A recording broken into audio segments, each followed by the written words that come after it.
সামনের রাজনীতি ধরে নেন যে আমেরিকায় সরকার বদল হবে 20 জানুয়ারিতে।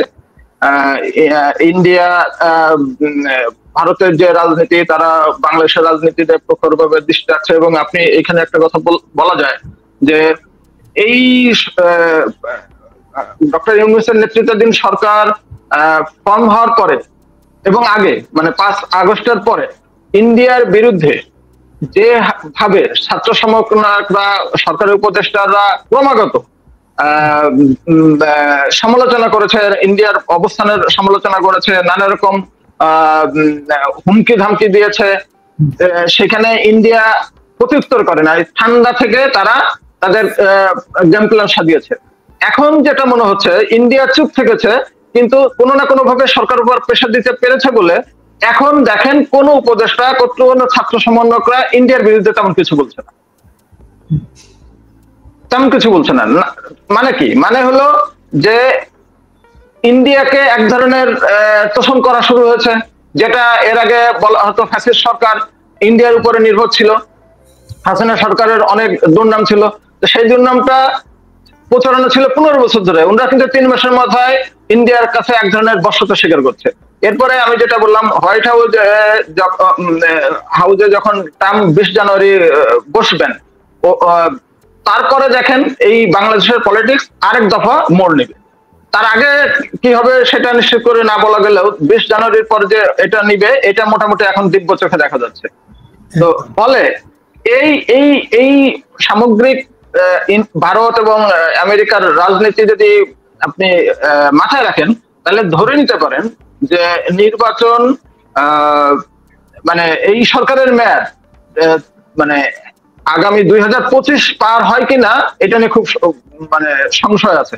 এটা 2026, 2027, 2028 গিয়ে নির্বাচন হবে বা ওই পর্যন্ত ওয়েট করতে হবে, এইটা জিওপলিটিক্সে ইয়ে হবে না, এটা মানে সামঞ্জস্যপূর্ণ হবে না। আর বিএনপি তো ভাই যেমন বললেন, বিএনপি অতদিন এই সরকারকে মানে সময় দিবে, এটা বিশ্বাস করার কোনো কারণ। প্রধান উপদেষ্টার বক্তব্য, আগের এই গত 3 মাসে যেসব বক্তব্য তিনি দিয়েছেন জাতির উদ্দেশ্যে বা বিভিন্ন ফোরামে তিনি যেসব বক্তব্য দিয়েছেন, গতকালকে হিন্দুর ইন্টারভিউ পড়ার পরে দেখার পরে আপনার কি মনে হলো, যে ইউটার্ন নিলেন কিনা? আচ্ছা, আমার কাছে এটা ইউটার্ন মনে হচ্ছে না। ইউটার্ন মনে হচ্ছে না, কারণ হচ্ছে যে আমি যেটা বলতে চাই যে এই সরকার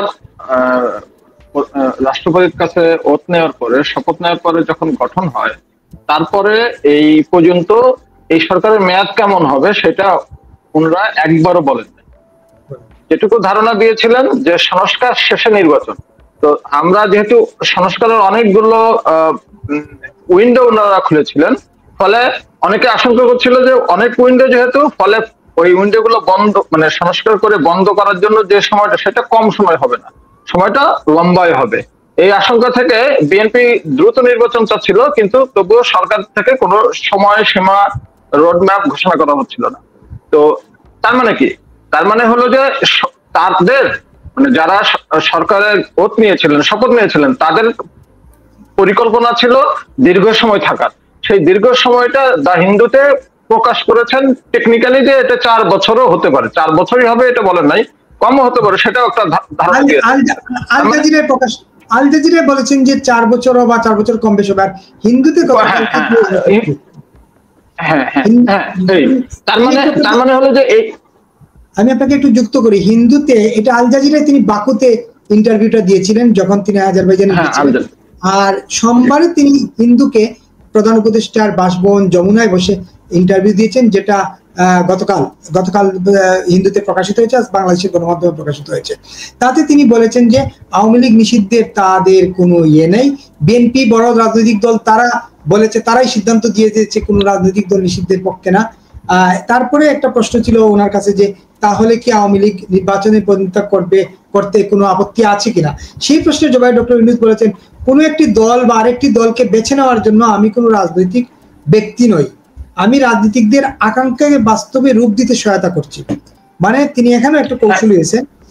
এখন এটাই তার মানে হচ্ছে যে প্ল্যানটা ছিল লম্বা, সেই প্রকাশ হয়েছে আল জাজিরার ইন্টারভিউতে, এবং উনি এর আগেও একাধিকবার সমন্বয়করা এবং সরকারের তরফ থেকে বলা হয়েছিল আওয়ামী লীগের এখানে রাজনীতি করার কোনো সুযোগ নাই, সেটা ছিল তাদের পরিকল্পনা। যেহেতু বিএনপির কোন মতো একটা বড় রাজনৈতিক দল আওয়ামী লীগকে মাঠে দেখতে চাচ্ছে, নির্বাচনে এই গণতান্ত্রিক ধারা যাতে অব্যাহত থাকে এবং আগামী নির্বাচনটা যাতে দেশ বিদেশের সকল মানুষের কাছে গ্রহণযোগ্য হয়, সেই বৃহত্তর দৃষ্টিভঙ্গি থেকে বিএনপি যেহেতু আওয়ামী লীগের মতো দলকে নির্বাচনের বাইরে না রাখার জন্য প্রধান উপদেষ্টার সাথে বৈঠকে পরামর্শ দিয়েছে, এমনকি জামাতে ইসলামী বাংলাদেশের আমিরও একাধিকবার আওয়ামী লীগকে ফ্যাসিস্ট বলাটা পছন্দ করছেন না এবং আওয়ামী লীগকে যে নির্বাচনের বাইরে রাখতেই হবে এরকম কোনো দাবি তোলেন নাই।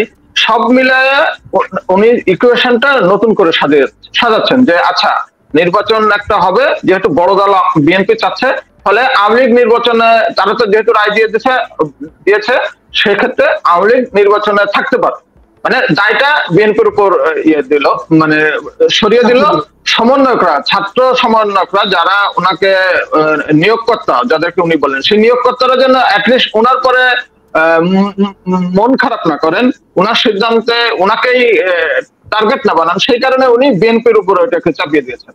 এখানে দেখেন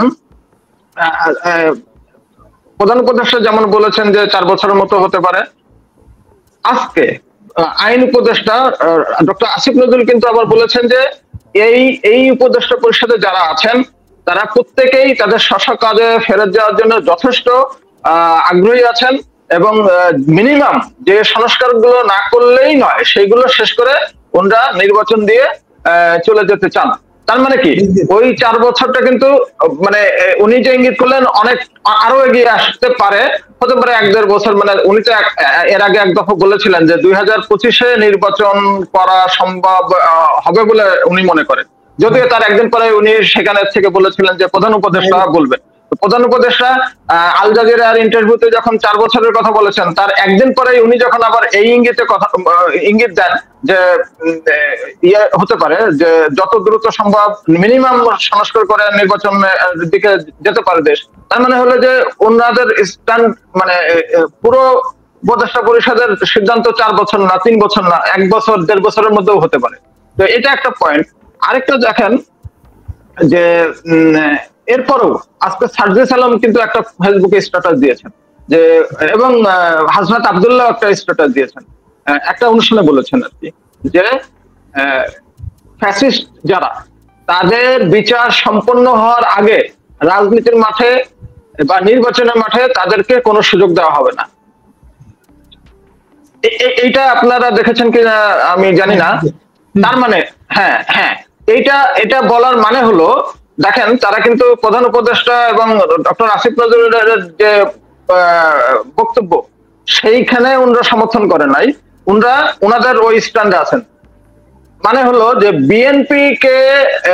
বিএনপি যেহেতু আওয়ামী লীগকে নির্বাচনের মাঠে চায়, প্রধান উপদেষ্টা যেহেতু তাদের কোর্টে বল ঠেলে দিয়েছেন, এই দুই ছাত্র সমন্বয়ক হাসনাত আব্দুল্লাহ এবং সার্জিস আলম যেটা বলছেন যে ফ্যাসিস্টদের বিচার শেষ না হওয়া পর্যন্ত নির্বাচন করতে দেওয়া হবে না, প্রয়োজনে দ্বিতীয় গণ অভ্যুত্থান হবে, এটা এই কথাতে হচ্ছে এই প্রেশারটা বিএনপি কে দেওয়া হোক।